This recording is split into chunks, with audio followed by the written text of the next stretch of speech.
Sa lahat ng nangyayari ngayon sa giyera, ito lang ang hindi nila sinasabi sa'yo. Hi everyone!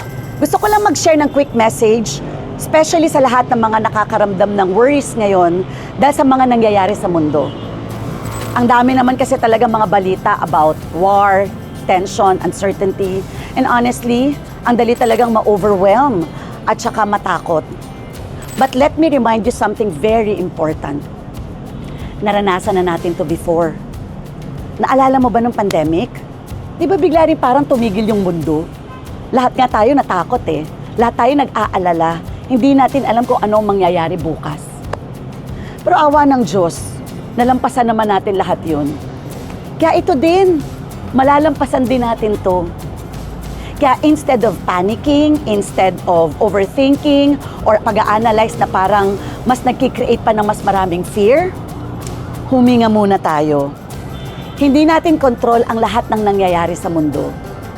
Pero ang control natin kung papaano tayo magre-react dito. Mas piliin natin maging calm. Mas piliin natin magtiwala. Magdasal tayo sa Diyos. Ibigay natin sa Kanya lahat ng worries natin. Kasi sa totoo lang, siya lang naman talaga ang nakakaalam ng lahat eh.